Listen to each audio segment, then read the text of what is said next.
बिस्मिल्लाहिर्रहमानिर्रहीम अस्सलाम वालेकुम। मैं हूं हस्सामुर रहमान और हम डिस्कस कर रहे थे एम्ब्रियोनिक इंडक्शन, जिसके अंदर हमने क्लीवेज, मोरूला, ब्लास्टोला और गैस्ट्रोलेशन को डिस्कस कर लिया था। और अभी हम डिस्कस करेंगे ऑर्गेनोजेनेसिस। ऑर्गेनोजेनेसिस से मुराद है ऑर्गन्स और ऑर्गन सिस्टम का बनना, और इसका सबसे पहला स्टेप है न्यूरोलेशन। न्यूरोलेशन के अंदर एक्टोडर्म से ब्रेन और स्पाइनल कॉर्ड बनते हैं, और अभी हम देखेंगे न्यूरोलेशन इन ह्यूमंस। अब ह्यूमन में न्यूरोलेशन तब शुरू होती है जब नोटोकॉर्ड अपने ऊपर मौजूद एक्टोडर्म को स्टिमुलेट करती है और एक्टोडर्म डेवलप होकर एक थिक प्लेट बनाता है जिसे हम न्यूरल प्लेट कहते हैं। यानी इसी नोटोकॉर्ड के ऊपर जो एक्टोडर्म है ना, वही इस नोटोकॉर्ड की वजह से स्टिमुलेट होगी और थिक प्लेट बनाएगी जिसको हम न्यूरल प्लेट कहते हैं। ये आपको न्यूरल प्लेट नज़र आ रही है। ये न्यूरल प्लेट इस नोटोकॉर्ड के बिल्कुल ऊपर मौजूद है। यहाँ पे देखें, नोटोकॉर्ड के दाएं बाएं आपको मेसोडर्म नज़र आ रही है। तो ये नोटोकॉर्ड के इधर उधर ये मेसोडर्म है, ऊपर न्यूरल प्लेट है, और इसके कॉर्नर वाला जो हिस्सा है उसे हम कहते हैं न्यूरल प्लेट बॉर्डर। ये आपको येलो कलर में नज़र आ रहा है, और दाएं बाएं दूसरी नॉर्मल एक्टोडर्म नज़र आ रही है। तो यानी आप कह लें कि ये वाली जो एक्टोडर्म है ना, जिसको हम न्यूरल प्लेट कहते हैं, इसी ने ब्रेन और स्पाइनल कॉर्ड बनाना है। कैसे? अब ये न्यूरल प्लेट दरमियान से पिंच होना शुरू होती है, अंदर को दबना शुरू होती है, एक डिप्रेशन बनाना शुरू करती है, और अंदर को दबती दबती दबती वो डिप्रेशन जब गहरा हो जाता है तो उसको हम कहते हैं न्यूरल ग्रूव। यानी वो ग्रूव की शक्ल इख्तियार कर लेता है, जिसको हम न्यूरल ग्रूव कहते हैं। इस ग्रूव के ये जो किनारे हैं इनको हम कहते हैं न्यूरल फोल्ड्स। ये न्यूरल फोल्ड्स आपस में मिलते जाते हैं, करीब आते जाते हैं, और आते आते आपस में फ्यूज हो जाते हैं, और ये न्यूरल ग्रूव से न्यूरल ट्यूब बन जाती है। यानी न्यूरल ट्यूब मुकम्मल तौर पर बंद हो जाती है।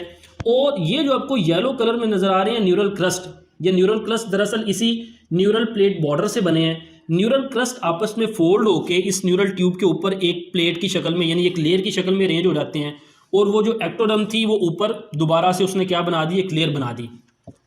अब ये जो न्यूरल ट्यूब है ना, इसकी ये जो ओपनिंग्स हैं, इधर वाली भी और आगे वाली भी, ओपनिंग पहले ओपन होती हैं, बाद में बंद हो जाती हैं। और इस न्यूरल प्लेट का जो आगे वाला हिस्सा है, इंटीरियर पोर्शन है, वो ब्रेन बनाता है, और बाकी की जो न्यूरल ट्यूब है वो स्पाइनल कॉर्ड बनाती है।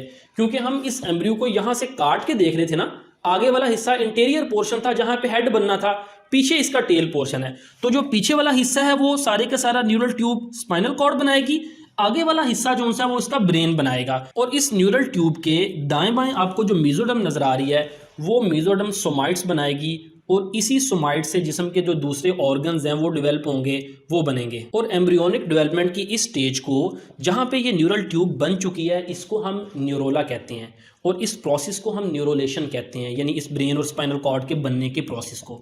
अब हम नेक्स्ट देखते हैं कि ये जो आपको न्यूरल क्रस्ट सेल नज़र आ रहे हैं, इनका क्या फंक्शन है।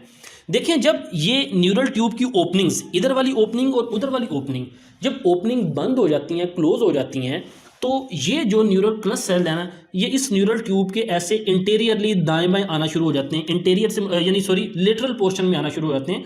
लेटरल से मुराद है इधर भी डेवलप होना शुरू हो जाते हैं, इधर भी डेवलप होना शुरू हो जाते हैं। और इसी न्यूरल क्रस्ट सेल से फिर क्या बनता है, cranial, spinal and sympathetic ganglia बनता है। गैंग्लिया कहते हैं सेल बॉडीज़ के गुच्छे। यहाँ पे आपको इसके देखें लेटरल पोजीशन पे स्पाइनल गैंग्लिया नज़र भी आ रहा है। अब याद रखें, जो मोटर न्यूरॉन है वो इस डेवलपिंग ब्रेन और स्पाइनल कॉर्ड से मोटर न्यूरॉन तो बन जाती हैं, लेकिन जो सेंसरी न्यूरॉन्स हैं वो सेंसरी न्यूरॉन बनती हैं इन्हीं न्यूरल क्रस्ट सेल से। तो यहाँ तो हमने देख लिया। फिर नेक्स्ट क्या होता है कि यही न्यूरल क्रस्ट सेल जो से हैं, यहाँ से एम्ब्रियो के मुख्तलिफ हिस्सों में माइग्रेट करते हैं, और माइग्रेट करके पेरिफेरल नर्वस सिस्टम बनाते हैं, मेडुला ऑफ एड्रिनल ग्लैंड।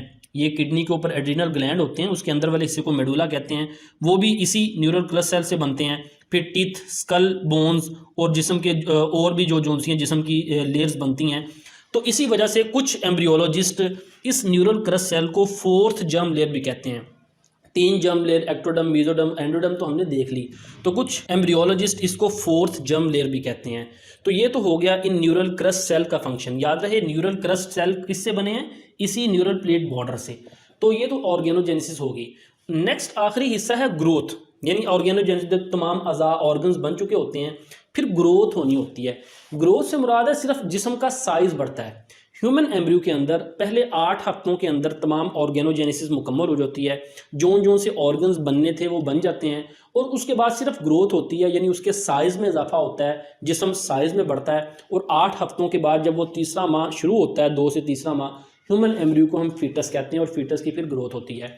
तो तो ये था आज का टॉपिक, जिसके अंदर हमने सारा लेक्चर डिटेल में डिस्कस किया, क्लीवेज, मोरोला, ब्लास्टोला, गेस्टोलेशन, ऑर्गेनोजेनेसिस और ग्रोथ। उम्मीद आपको समझ आई होगी। फीडबैक ज़रूर दीजिएगा। मिलते हैं नेक्स्ट लेक्चर के साथ। अस्सलाम वालेकुम वरहमतुल्लाहि वबरकातुहू।